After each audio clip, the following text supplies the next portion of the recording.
तो दोस्तों आप इस खबर को जानने के बाद एक ही बात कहेंगे कि यार ये सारी कुछ चीजें पहले ही क्यों नहीं कर ली गई। खैर कोई बात नहीं, जब जागो तभी सवेरा। एक्चुअली कावेरी इंजन को लेकर एक बहुत बड़ी खबर निकल कर आ रही है और इस समय इस खबर की काफी ज्यादा जरूरत भी थी हम सभी लोगों को। चलिए आगे डिस्कशन करते हैं किस तरह की खबर निकल कर आई है, जीटीआरई एक्चुअली क्या करने जा रहा है। आप बस अपने खुद के इस चैनल को सब्सक्राइब जरूर कर दीजिएगा। तो दोस्तों देखिए, इस समय कावेरी इंजन का ड्राई वेरिएंट तैयार है। आफ्टर बर्नर इसमें ऐड करने के लिए भी तैयारियां जीटीआरई द्वारा बड़े स्केल पर कर ली गई है। कई सारे कोलैबोरेशन भी कर लिए गए हैं। इसकी मैन्युफैक्चरिंग के लिए तो ब्रह्मोस एरोस्पेस को ही साइन कर लिया गया है।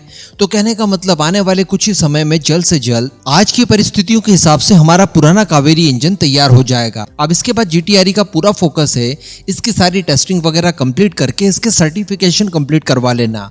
उसके बाद इनका इस्तेमाल हम सभी लोग जानते हैं कि आवरा यूसीएवी में किया जाना है और साथ ही आफ्टर बर्नर को ऐड करके इस इंजन का इंटीग्रेशन तेजस विमान में करना है और उसके बाद इसके सर्टिफिकेशन वगैरह कंप्लीट कराने हैं। क्योंकि बताया ये जा रहा है कि जितना जल्दी ये तैयार होकर इसके सर्टिफिकेशन वगैरह कंप्लीट होंगे, जीटीआरई उतना ही जल्दी इसके एक नए प्रोटोटाइप के ऊपर काम शुरू करेगा। और एक्चुअली खबर और गेम चेंजिंग खबर यहीं से निकलकर शुरू होती है। दरअसल बताया ये जा रहा है कि जीटीआरई इस समय एक नए प्रोटोटाइप के कोर इंजन को डेवलप करने के लिए तैयारियां कर चुकी है और इसके लिए बताया जा रहा है कि गवर्नमेंट से अतिरिक्त फंड की डिमांड की जाएगी, जिसे एक्चुअली हम लोग काफी लंबे समय से कावेरी 2.0 के नाम से जान रहे हैं या संबोधित कर रहे हैं। तो एक्चुअली उस परियोजना के ऊपर अब जीटीआरई द्वारा सीरियस मोड पर काम किया जाएगा और यहाँ पर स्पष्ट कर दिया गया है कि इससे भारत की तेजस परियोजना के हिसाब से तैयार किया जा रहा है। यानी आने वाले कुछ समय में F414 और F404 दोनों ही तरह के अमेरिकन इंजन्स की रिक्वायरमेंट को पूरी तरह से समाप्त कर दिया जाएगा। हम सभी जानते हैं कि देखिए इंजन को इस समय तो हम लोग जैसे तैसे करके अमेरिका से अरेंज कर लेंगे, लेकिन एक विमान अपनी पूरी लाइफ साइकिल में 2.5 से लेकर 3 बार इंजन को रिप्लेस करने की जरूरत महसूस करता है। तो आने वाले समय में इतने ही इंजन हमें 2 से 3 बार और चाहिए होंगे। लगभग 1000 से लेकर 1500 इंजन की आवश्यकता हमें भविष्य में पड़ सकती है।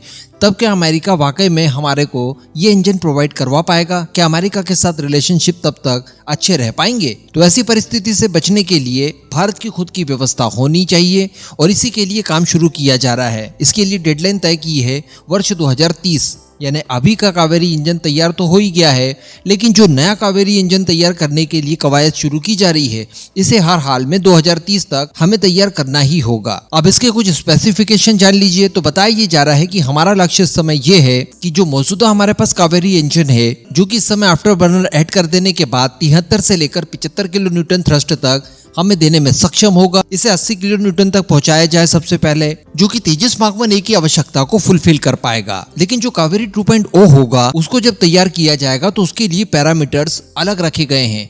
शुरुआत में बताया जा रहा है कि उसका ड्राई वेरिएंट भी 55 से लेकर 58 किलो न्यूटन का थ्रस्ट जनरेट करेगा और जब उसमें आफ्टर बर्नर ऐड किया जाएगा तो उसके बाद उसका टोटल थ्रस्ट होगा 90 किलो न्यूटन का, ताकि वो F414 इंजन की रिक्वायरमेंट भी फुलफिल कर पाए। और जैसा कि हम लोगों ने एक वीडियो में डिस्कस किया था कि इन सब के बावजूद भी ये F414 की बात की जाए या फिर F404 इंजन की बात की जाए तो हमें कुछ हद तक थ्रस्ट कम ही महसूस होगा, क्योंकि F414 98 का देता है तो हमारा कावेरी 2.0 90 किलो न्यूटन के आसपास देगा।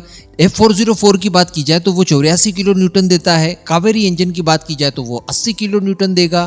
तो ये जो 5 से लेकर 10 किलो न्यूटन थ्रस्ट का ऊपर नीचे आपको झोल दिख रहा है, ये कवर आप बड़ी आसानी से हो जाएगा, क्योंकि हमारा कावेरी इंजन जो थ्रस्ट देगा वो कॉन्स्टेंटली देते रहेगा।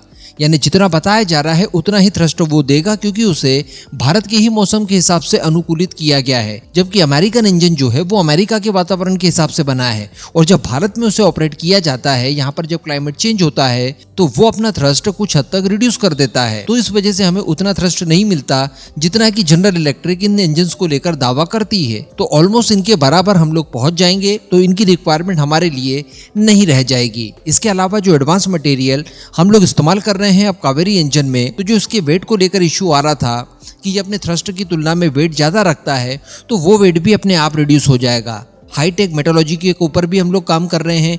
इसके साथ साथ ये जो 6 सालों का समय लगेगा इसे डेवलप करने में, ये वही क्रूशियल समय होगा जब भारत फ्रांस की कंपनी के साथ मिलकर अपना खुद का एक नेक्स्ट जनरेशन का इंजन भी डेवलप कर रहा होगा। तो उसकी एक्सपर्टीज का इस्तेमाल भी हम लोग कावेरी 2.0 में कर पाएंगे। इसके अलावा हमारे पास इस बार किसी भी तरह की टेस्टिंग फैसिलिटी वगैरह को लेकर भी समस्याएं नहीं होंगी, क्योंकि नेक्स्ट जनरेशन के इंजन डेवलपमेंट के लिए ये सारी चीजें भारत में ही तैयार की जाएंगी। तो अक्सर डिफेंस के सेक्टर में आप एक चीज की चर्चा सुनते होंगे कि वर्ष 2030 आते आते भारत एक्चुअली इस लेवल पर डिफेंस सेक्टर में आत्मनिर्भर हो जाएगा कि किसी दूसरे देश की जरूरत शायद पड़े ही ना, यानी इंपोर्ट फ्री हम लोग काफी बड़े स्केल पर हो सकते हैं। तो उसी समय तक हमारा ये इंजन बनकर तैयार हो जाएगा। उसके बाद अमेरिकन इंजन की कोई रिक्वायरमेंट हमें नहीं रह जाएगी। लेकिन वर्ष 2030 तक हर हाल में हमें अमेरिका के ऊपर निर्भर इस समय होना होगा, क्योंकि हमारे पास इतना समय नहीं है कि किसी दूसरे इंजन को अरेंज करते हुए उसे तेजस में इंटीग्रेट करवा दें, क्योंकि अगर ऐसा करते हैं तो उसमें भी 3 से 4 सालों का समय एडिशनली लग जाएगा और बात फिर वही आएगी। इससे अच्छा है कि अमेरिका से ही जैसे तैसे